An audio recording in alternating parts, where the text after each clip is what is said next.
Salut Guillaume. Merci Salut les gars. avec toi. Salut mec. Je voulais te demander pour les vidéos qu'on va faire ensemble sur les coraux et les poissons qui avaient bien marché. Ouais. Et je voulais qu'on fasse ça sur les coraux durs et SPS, LPS. J'étais venu te voir, c'est l'occasion de tourner ensemble. Ouais, y a pas de souci, y a pas de souci. Surtout qu'il y a de quoi faire ici chez toi, Ouais, ta ouais, connaissance. Donc alors, on partage un petit peu. Les LPS pour débutants. En fait, évidemment, il y a des coraux durs qui sont plus faciles à tenir que d'autres, qui résistent mieux aux variations, qui résistent mieux au brassage, à toutes les petites erreurs qu'on peut faire.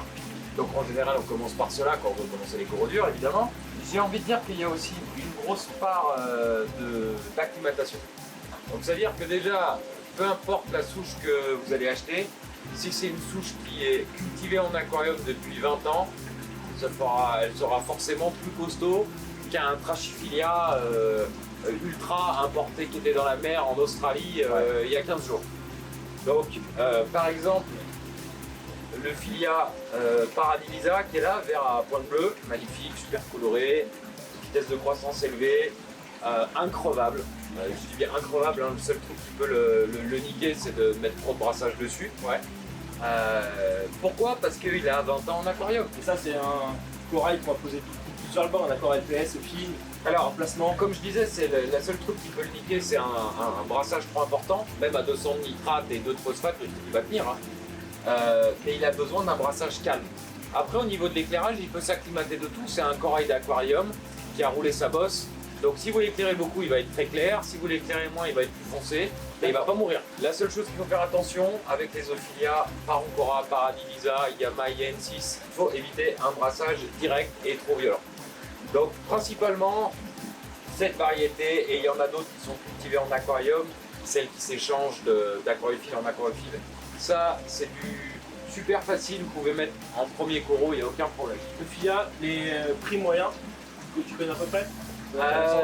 Les souches qui poussent vite sont pas chères. C'est-à-dire que moi, des boutures de celui-ci, je les vends 39 balles, il y a 2 têtes, fait entre 8-10 cm de diamètre ouvert pour 40 balles. De toute façon, je vous mettrai le lien de sa boutique qui fait PPC aussi en description. Donc, moi, j'en ai plein avant. Voilà. C'est un truc qui pousse vite, ça apporte vraiment de la couleur, c'est top. Donc moi, j'adore. Voilà, même si c'est un bac un peu haut de gamme, je vais quand même le mettre parce que voilà, avec les pointes bleues, ça déchire. C'est un beau, avec un beau brassage, c'est très joli le mouvement que ça peut avoir. Ouais, il faut un brassage doux, mais ça va bien. Là, on en a du LPS pour ceux qui débutent, si jamais. LPS, donc large, polype, sclérétignant, donc coraux dur à gros polype. Il y a de culture d'aquarium, il y en a pas mal. Il y a le Yama IN6 qui est là aussi, qui a roulé sa bosse, qui est dans le creux là. Il y a beaucoup de bancs en aquarium aussi, facile à maintenir. En LPS aussi, vous avez le Colostrea. Il y a une souche qui est vraiment jaune fluo, qui est cultivée depuis Délus. Moi mon premier, c'est un client qui me l'a donné il y a 20 ans. Pour vous dire à quel point il a peut-être 30 ans en aquarium le truc. Là j'en ai pas dans cet aquarium là, on vous montrera après. Colostrea, jaune fluo, pareil, résiste à tout, peut se mettre aussi bien mi-ombre que très éclairé. La seule chose qu'il faut éviter, c'est le gros brassage. Je vous ferai voir, parce que moi j'en ai une souche depuis un moment. Ça vient une boule aussi, un peu comme des Ophilia finalement. Et c'est très joli une fois que ça pousse. C'est vraiment une grosse boule et ça pousse doucement. C'est sûr que quand on achète 2 polypes, on peut garder 2 polypes pendant 6 mois, 1 an, 2 ans même des fois. Et puis quand il commence à pousser, bim bim bim bim bim bim, il vous fait vite une boule et ça pousse bien rond. Donc c'est très joli. des prix aussi. Une Colostrea de culture d'aquarium comme ça peut être une petite bouture de 2-3 têtes à 20 balles. Voilà, c'est vraiment le truc pour commencer. Et franchement, je sais pas s'il existe un corail plus jaune fluo que ça. Pareil dans le bac, moi dans le mien il flash bien. On voit que celui-là, de toute façon ça attire l'œil direct. Donc ça doit être un bon vieux corail, etc. Franchement, ça apporte une couleur de ouf dans l'aquarium. On est aussi en LPS du coup, pour le moment. Hein. Ouais, que dans le LPS. Alors après, pour les débutants, et même dans les nanos, alors là, c'est pas un corail qui se cultive beaucoup, parce que ça pousse très très doucement. Alors, en l'occurrence, c'est le Blastomussa Welsi. C'est un corail australien.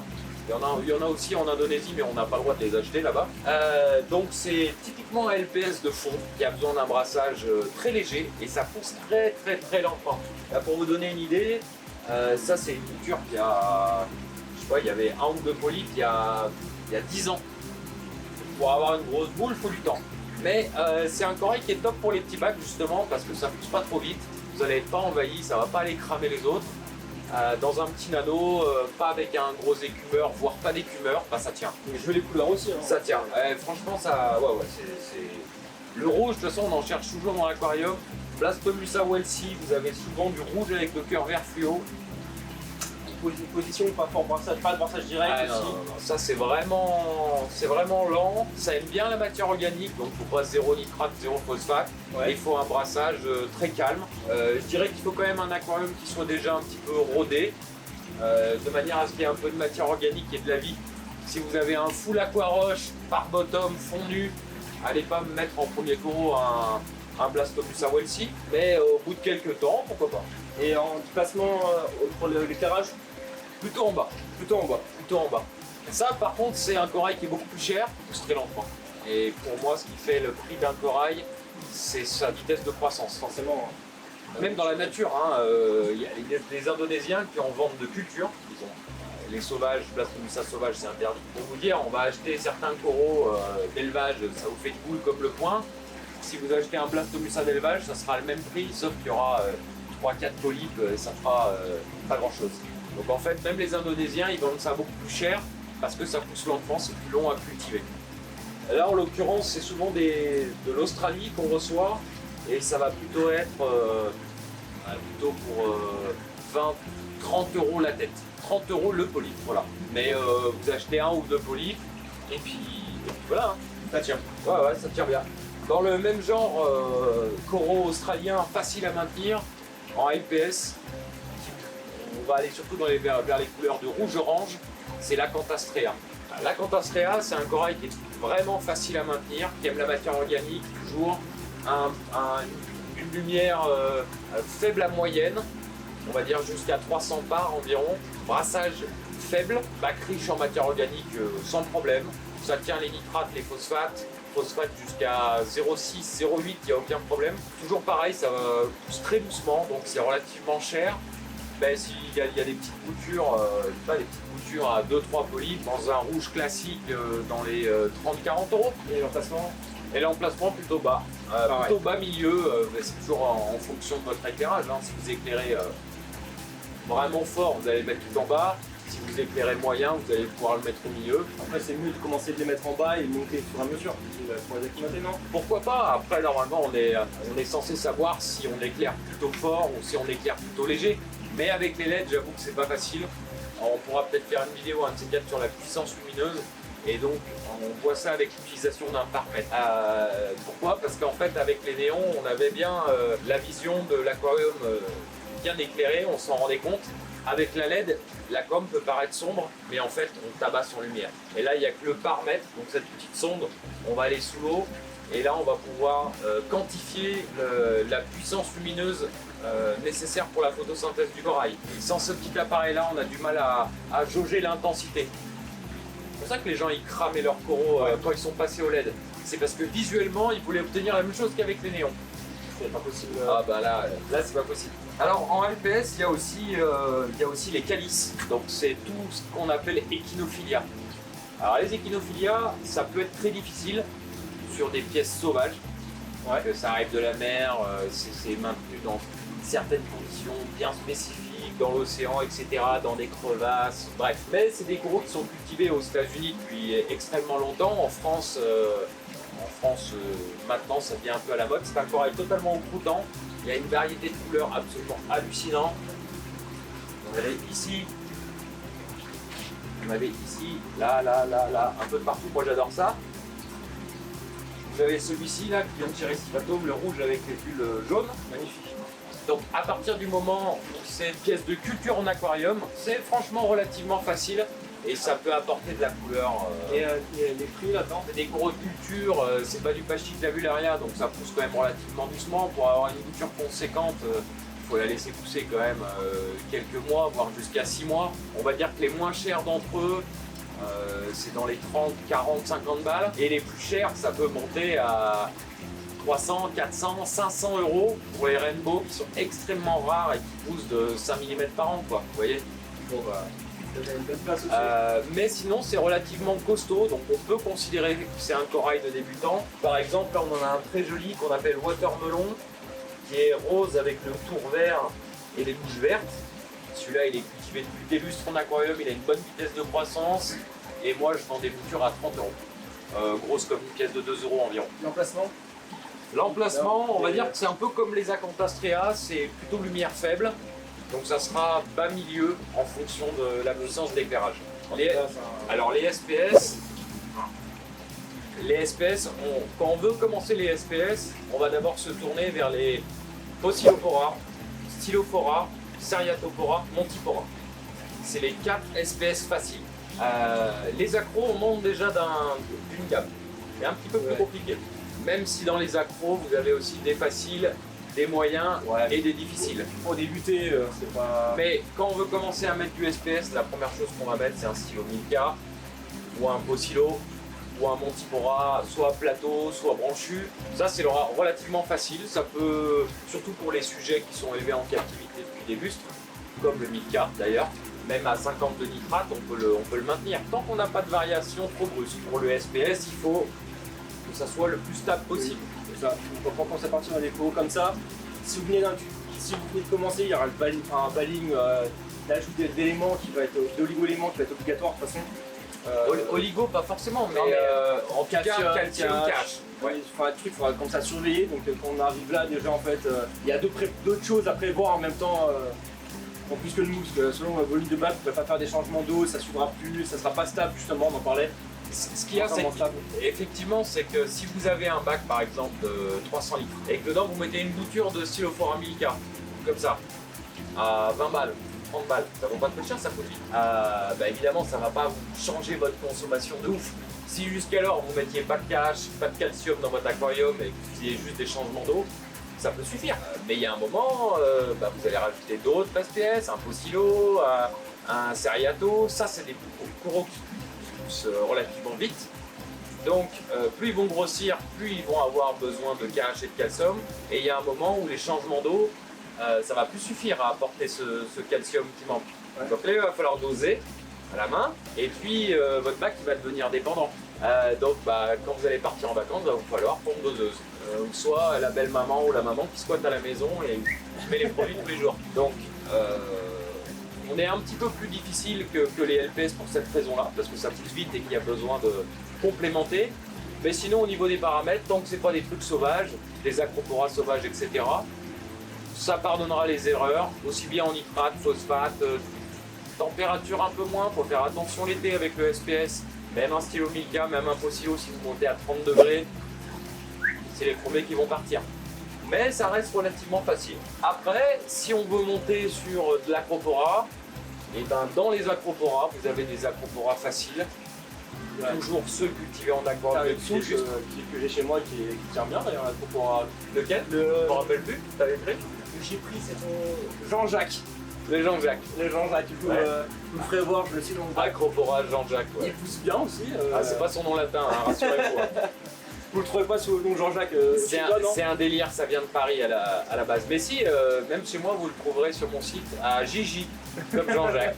Bon bah voilà, je ferai vraiment pas. Et ouais, ça c'est un corail, je sais pas, il a peut-être 25-30 ans en aquarium. Okay. Donc il a roulé sa bosse et puis il est beaucoup plus costaud qu'un truc fragile qui arrive de l'océan, quoi. Mais il y en a d'autres, il y a l'acropora Austera, il y a l'acropora Joker aussi qui est très bien cultivé. Il y a certains Formosa, le Formosa jaune fluo, pareil, qui est très bien cultivé. Donc là, on monte d'un cran au niveau de la difficulté par rapport au stylo Montilo. Ouais, c'est nouveau ça. Montilo. Ouais, Montilo. Je faisais mon stylo, si vous voulez. Par rapport au SPS facile, on monte d'abord d'un cran, mais ça reste relativement facile. Ouais. Voyez, en fait, il y a des paliers. En fait. Donc vous allez essayer un Pocillo à 1000K. Si vous y arrivez bien, vous allez essayer un Acropora Jean-Jacques. S'il n'y a pas de problème, vous allez essayer un acropora un peu plus délicat. Et puis après, au sommet, le Graal, les Echinata Icefire par exemple d'Australie, avec les branches toutes fines, genre on pète dans l'eau et le truc il est blanc le lendemain, le truc horrible. Donc voilà, il y en a pour toutes les compétences, quoi. Et bon, pour débuter, vous avez déjà quand même une belle liste qui est là. Ouais. Franchement, rien qu'avec les Stylopora, Montipora, Seriatopora, Oscillopora, on peut déjà faire un bac blindé. Il y a toutes les couleurs de l'arc-en-ciel. Ah, puis, vous mettez les œufs un peu comme on a dit en bas et compagnie, vous avez quoi faire un magnifique bac. Ouais, carrément. Avec 2-3 acanthes, un Blastomusa. Et dans un budget raisonnable pour Ouais, pour le franchement, déchiffrage. ouais. Pas besoin de. C'est pas des coraux d'américains à 600 $ la bouture, quoi. C'est vraiment des trucs. On dépasse jamais les 3 chiffres avec ça. Mais bon, faites attention quand même, comme je vous ai dit, plus on ajoute du vivant dedans, plus la consommation va être élevée forcément. La pousse aussi. Si ça va pousser, quand ça va pousser, ça va peut-être gêner d'autres coraux, le brassage va changer, l'éclairage en dessous va changer aussi. Ça, c'est des trucs qu'il faut prendre en compte dans les emplacements. Choisissez bien où placer vos pièces. Allez-y au fur et à mesure, pas la peine de lâcher mettre 20 boutures d'un coup, vous pouvez, mais bon, c'est pas le but non plus, allez-y step par step, comme on le disait. Ouais, il faut y Pour aller commencer. progressivement, ouais. Et progressivement et du plus facile jusqu'au plus difficile. Comme ça, au moins, ça, voilà, vous allez vous faire la main progressivement et puis. Voilà, Et des fois, ça fait peur le SPS, mais en fait, finalement, c'est pas si. Non, quand on a un bac qui est rodé, qui est stable et qu'on a compris comment ça fonctionnait, la chimie de l'eau, etc., qu'on y fait un minimum attention, ça. franchement, c'est facile. Hein. Si on est suffisamment curieux pour se renseigner et il y a plein de méthodes, hein, on parle de YouTube, des groupes Facebook, il y a tellement de méthodes pour s'enseigner de nos jours que c'est à la portée de tout le monde pour se lancer dedans sans problème. SPS et LPS. En l'occurrence, si vous regardez cette vidéo, c'est que déjà vous avez, vous avez envie d'apprendre des choses et de performer, quoi. Donc déjà, c'est une bonne chose. Ça te semble correct toi sur le petit piscine pour débuter? Ah ouais, carrément. Carrément, il n'y a pas besoin de rentrer sur des trucs... Après, on pourra faire des vidéos sur des coraux beaucoup plus difficiles. Hein. Il y a les gonios qui sont hyper caractériels, il y a certains euphilia qui sont compliqués aussi. Bah, si vous voulez une vidéo de ce type-là, on peut parler des ultras par exemple. Je sais que vous avez depuis quelques-uns. Ouais. Ultra. Laissez sûr. un commentaire, mettez un max de likes. Et je vais contacter avec Guillaume pour savoir s'il m'accueille dans sa boutique. Ouais, pour on verra s'il est relou quand même. Pour ça, il faut lâcher des likes, les gars. Et je vous mettrai une vidéo en description, la fiche apparaîtra je ne sais où par là. T'avais fait une vidéo aussi sur le placement pour le choix des couleurs aussi pour faire un aquarium sur ta chaîne YouTube. Ouais. Ça peut être intéressant aussi de compléter avec ça si vous voulez commencer à les placer comme il faut. Il y a aussi une vidéo pour faire un choix de couleurs. Le placement technique et le placement esthétique.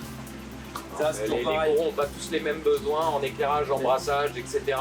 Et puis après, si on met tous les verts à côté, tous les rouges à côté, et ça sera moins joli que si on essaye d'alterner les couleurs et les formes.